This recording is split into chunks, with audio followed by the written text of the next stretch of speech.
নমস্কার। যুক্তি তর্ক সঙ্গে অর্কই আপনাদের স্বাগত।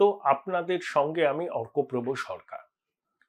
1971-এ বাংলাদেশ যখন স্বাধীন হয় তখন সেখানে হিন্দু পপুলেশন ছিল 23%। আজ কমে কমে সেটা 27%-এ দাঁড়িয়েছে।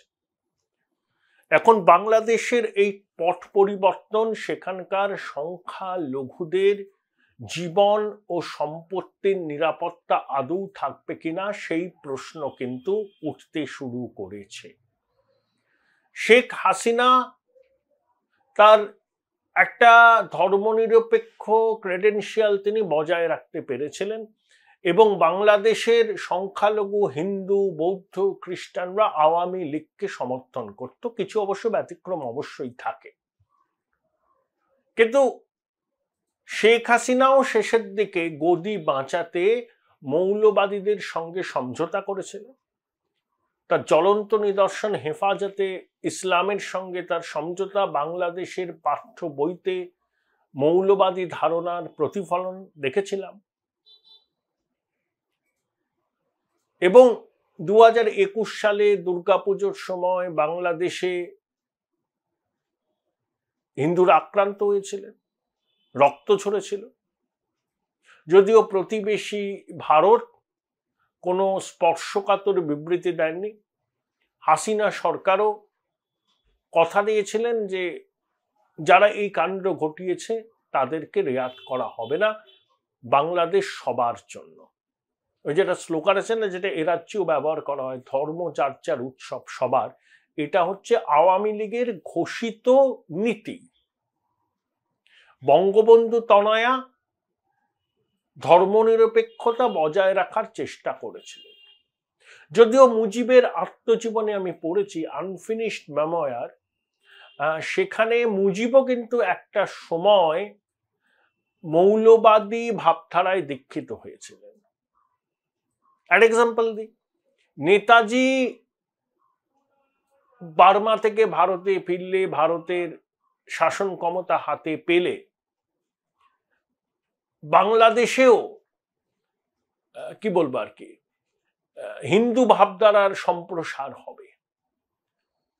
শেখ মুজিবের এই আশঙ্কা ছিল, আনফিনিশ মেমোয়ারে সেটা তিনি বলেছেন। নেতাজিকে তার শৌর্যর জন্য পছন্দ করলেও নেতাজি ভারতে আসলে পরে সাবেক পূর্ববঙ্গেও হিন্দুত্বের ভাবধারার সম্প্রসার হবে বলে তার আশঙ্কাও ছিল। যাই হোক, কিন্তু শেখ মুজিব ওই আমাদের দাবায় রাখতে পারবে না বলে 71 সালে বাংলাদেশের রেসকোর্স ময়দান থেকে যে ঐতিহাসিক বক্তৃতা দিয়েছিলেন এবং বাংলা ভাষা বাঙালি জাতীয়তাবাদকে পুঁজি করে পাকিস্তান থেকে বেরিয়ে স্বাধীন বাংলাদেশ গঠন করেছিলেন, শেখ মুজিবের খুনের পর বাংলাদেশের ধর্মনিরপেক্ষতার বিষয়টা বারে বারে প্রশ্নচিহ্নের মুখে পড়েছে। প্রথমে সেনা শাসন, তারপরে বিএনপি, তারপরে এরশাদের জাতীয় পার্টি, বিএনপি সরকারের জামাত জোট সঙ্গী ছিল। দীপ হালদার তার বইতে দেখিয়েছেন সাধারণ সময়তেই 600-700 হিন্দু পরিবার বাংলাদেশ থেকে ভারতে চলে আসে। আর পরিস্থিতি মানে প্রতিদিন 500-600 জনের মতো মানুষ, আর পরিস্থিতি অনুকূল না হলে সেই সংখ্যা আরো বাড়তে পারে। রাজ্যের বিরোধী দলনেতা শুভেন্দু অধিকারী দেখলাম সোমবার বিধানসভার বাইরে বলেছেন যে 1 কোটি হিন্দু শরণার্থী আসবে, আমাদের তৈরি থাকতে হবে। তিনি বলেছেন তারা মানসিকভাবে তৈরি। এগুলো কথার কথা। সত্যি যদি 1 কোটি হিন্দু আসেন ভারতে আশ্রয় নিতে, সে অভূতপূর্ব সংকট তৈরি হবে। কিন্তু বাংলাদেশের হিন্দুদের জীবন সম্পত্তি এবং সম্মান রক্ষার জন্য ভারত সরকারকে উদ্যোগী হতে হবে। নান্য পন্থা এছাড়া কোনো পথ নেই। বৃহৎ প্রতিবেশী হিসাবে ভারতের দায়িত্ব আছে বাংলাদেশের ধর্মীয় সংখ্যালঘুদের পাশে দাঁড়ানো, কারণ বাংলাদেশের ধর্মীয় সংখ্যালঘুরা এখনো মনে করে যে ভারত তাদের বন্ধু। দেখুন, বাংলাদেশের ধনী সম্ভ্রান্ত উচ্চবর্ণের মানুষ সিংহভাগই এদেশে চলে এসছে। যারা পড়ে আছেন তারা নমশূদ্র সম্প্রদায়ের মানুষ, বেশিরভাগ। অন্য উচ্চবর্ণের মানুষও নিশ্চয়ই আছে।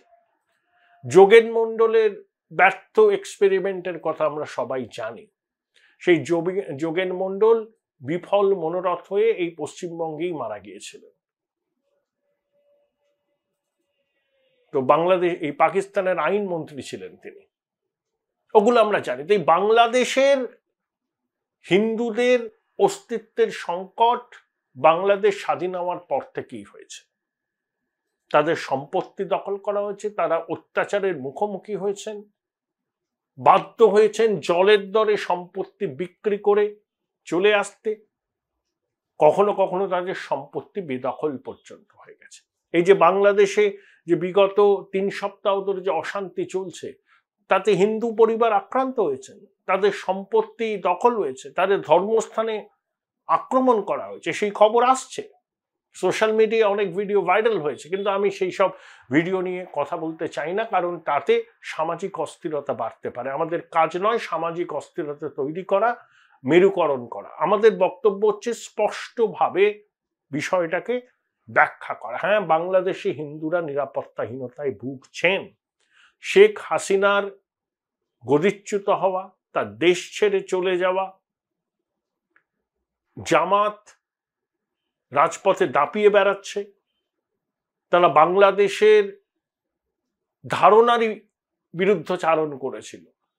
তারা বলেইছে ক্ষমতায় আসলে তারা সারিয়া চালু করবে। তা সেখানে ধর্মীয় সংখ্যালঘু হিন্দুদের নিরাপত্তা থাকে কি করে? বাংলাদেশের সেনা বিভিন্ন জায়গায় সংখ্যালঘুদের নিরাপত্তার জন্য সৈন্য মোতায়েন করেছেন। কন্ট্রোল রুম খোলা হয়েছে, সেই কন্ট্রোল রুমের নাম্বার দেওয়া হয়েছে, এক একজন সেনাকর্তাকে সেই কন্ট্রোল রুমের দায়িত্ব দেওয়া হয়েছে।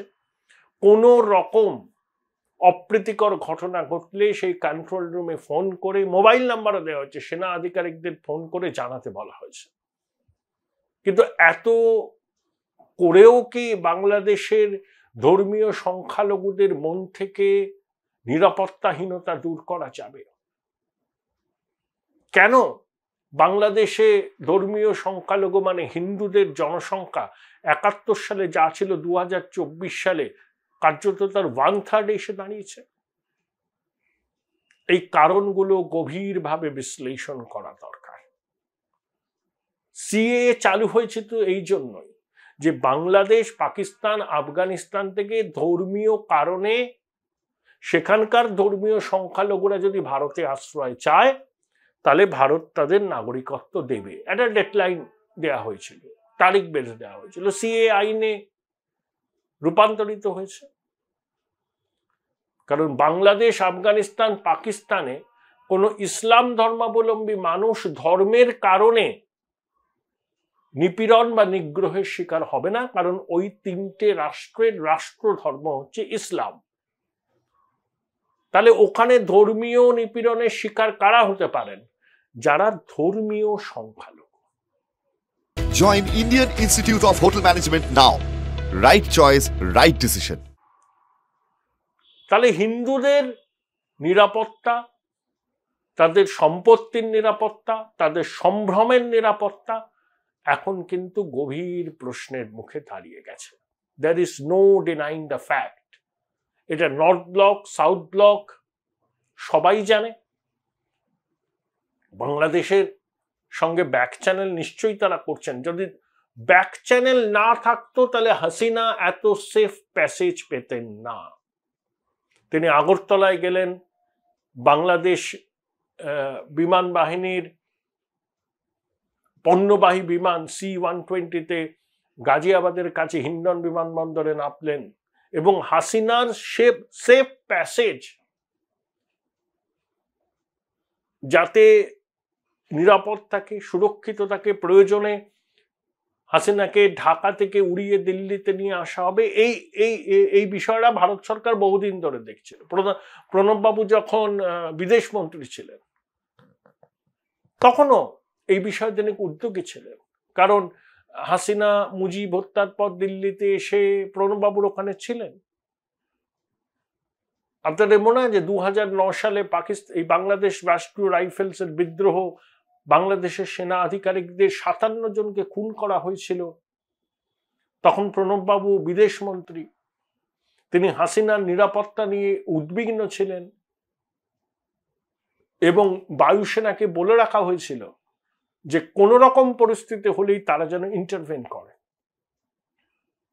ভারত বাংলাদেশের পাশে আছে। এখন প্রশ্ন হলো, শেখ হাসিনার পাশে ভারতবর্ষ এই পরিস্থিতিতে আছে, এই বার্তার আগেই বাংলাদেশের নাগরিক এবং বাংলাদেশের বর্তমান শাসকদের কাছে সুখকর হবে? You can't put all your eggs in one basket. Hasina ৭৬ বছর বয়সী। আমার মনে হয় ভারত সরকারের প্ল্যান বি ছিল যে হাসিনার সাকসেসর কে হবে, কিন্তু এখন এই যে এত তাড়াতাড়ি এইরকম একটা পট পরিবর্তন হবে, এটা হাসিনাও এক্সপেক্ট করেনি, সাউথ ব্লক নর্থ ব্লক কেউই এক্সপেক্ট করেনি। তারা হাসিনার সাকসেসর কে হবেন, প্ল্যান বি, এসব তাদের রেডি ছিল।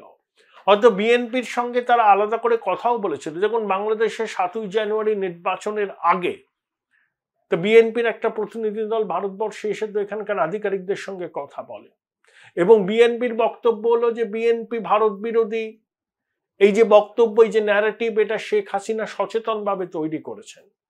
তাদেরও বক্তব্য, উই ক্যানট চেঞ্জ আওয়ার নেবার। বাংলাদেশও তার প্রতিবেশী ভারতকে বদল করতে পারবে না, ভারতও তার প্রতিবেশী বাংলাদেশকে বদল করতে পারবে না।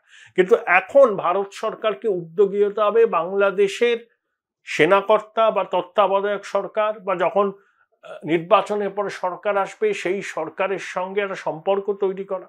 আস্থার ঘাটতি আছে, আস্থার ঘাটতিকে মেরামত করতে হবে এবং বাংলাদেশের ধর্মীয় সংখ্যালঘুদের জীবন, সম্পত্তি এবং সম্পদের নিরাপত্তা সুনিশ্চিত করতে হবে। তারা অত্যন্ত ভালনারেবল।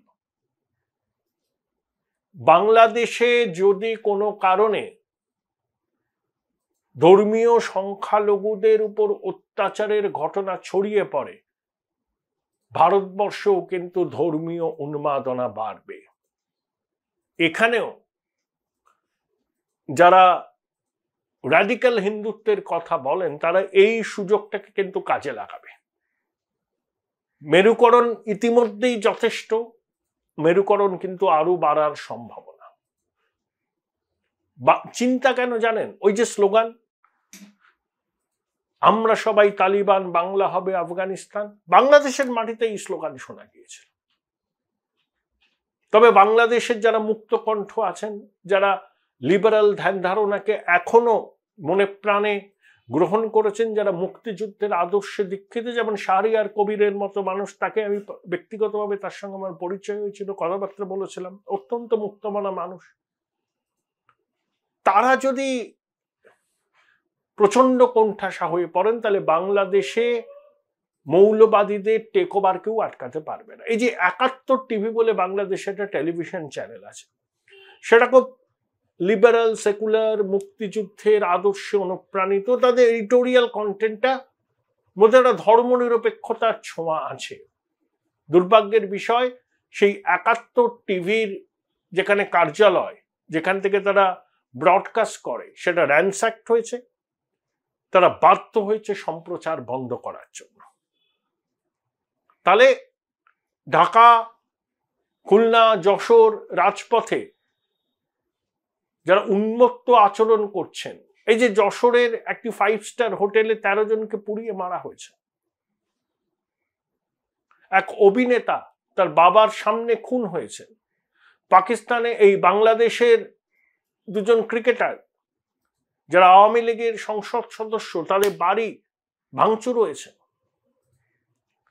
তাহলে ধীরে ধীরে মৌলবাদীরা কিন্তু তাণ্ডব শুরু করছে এবং মৌলবাদীদের তাণ্ডব যত বাড়বে তত বাংলাদেশের ধর্মীয় সংখ্যালঘুরা নিরাপত্তাহীনতায় ভুগবে। প্রতিবেশী দেশ, বড় দেশ হিসাবে ভারত সরকারের দায়িত্ব হচ্ছে বাংলাদেশের ধর্মীয় সংখ্যালঘুদের জীবন, সম্ভ্রম এবং নিরাপত্তা সুনিশ্চিত করা। এই দায় ভারত সরকার নর্থ ব্লক, সাউথ ব্লক এড়াতে পারে না। তারা চেষ্টা করছেন, উদ্যোগী হচ্ছেন। সীমান্তে রেড অ্যালার্ট জারি করা হয়েছে। বাংলাদেশের সেনার সঙ্গে ভারতের এস্টাবলিশমেন্টের কথা হচ্ছে।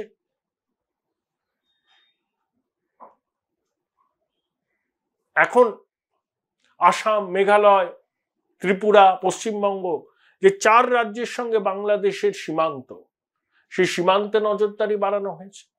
ওখানে যদি সংখ্যালঘু নিপীড়নের ঘটনা বাড়তে থাকে, তাহলে কিন্তু ওখান থেকে মানুষ এখানে আসবে আশ্রয়ের খোঁজে। সেই আশ্রয় আমাদের দিতেই হবে। কিন্তু তার প্রভাব যেটা পড়বে সেটা আপনারা ইমাজিন করুন। কিন্তু ভারতের উচিত, তারা করছেন, নর্থ ব্লক, সাউথ ব্লকের বিদেশমন্ত্রী, বিদেশ দপ্তর, বাংলাদেশ ডেস্ক এবং কি প্রধানমন্ত্রীর দপ্তর প্রতিনিয়ত বাংলাদেশের সঙ্গে যোগাযোগ রাখছেন। আমাদের লক্ষ্য উচিত, বাংলাদেশে কে সরকার করবে সেটা বাংলাদেশের মানুষ ঠিক করবেন। তারা হাসিনাকে সরিয়ে দিয়েছেন। তারা কে সরকার করবে সেটা আমরা ইন্টারফেয়ার করতে পারি না। কিন্তু আমাদের দায়িত্ব হওয়া উচিত বাংলাদেশের ধর্মীয় সংখ্যালঘুদের জীবন সম্ভ্রম এবং সম্পত্তির নিরাপত্তা সুনিশ্চিত করা। ভারত সরকার চেষ্টা করছেন এবং এই যে আমাদের বিদেশ নীতি দেখুন একটা ঐক্যমত্য হয়ে গেছে। রাহুল গান্ধী জয়শঙ্করের সঙ্গে দেখা করেছিলেন। এখানে আমরা একদম ইউনাইটেড থাকবো, কারণ বাংলাদেশের সংকটের অভিঘাত ভারতবর্ষে পড়বে। আমাদের বিদেশ নীতির ক্ষেত্রে এই ঐক্যমত্য ভারতের অভ্যন্তরীণ শক্তি। পৃথিবীর সর্ববৃহৎ গণতন্ত্রের অন্তর্নিহিত শক্তি নিহিত আছে এই ঐক্যমত্যের মধ্যেই। এটাকে অস্বীকার করা যাবে না। আগামী কয়েকদিন আমাদের নজর থাকবে বাংলাদেশের উপর। শেখ হাসিনা শেষ পর্যন্ত কোথায় অ্যাসাইলাম পেলেন, কারা হলেন বাংলাদেশের তত্ত্বাবধায়ক সরকারের প্রধান, সেই ক্যাবিনেট কিরকম হলো, সেনার নিয়ন্ত্রণ কত রইল, সেনা কি শেষ পর্যন্ত ব্যারাকে ফিরে গেল, আবার নির্বাচন কবে হবে, সেখানে পশ্চিমী দুনিয়ার ভূমিকা কি হবে, আমাদেরও ভূমিকা পালন করতে হবে। কিন্তু সবার আগে বাংলাদেশের ধর্মীয় সংখ্যালঘুদের জীবন, জীবিকা, সম্পত্তি এবং সম্ভ্রমের নিরাপত্তার ব্যাপারটাকে সুনিশ্চিত করতে হবে। বৃহৎ প্রতিবেশী হিসাবে আমরা এর দায় এড়াতে পারি না।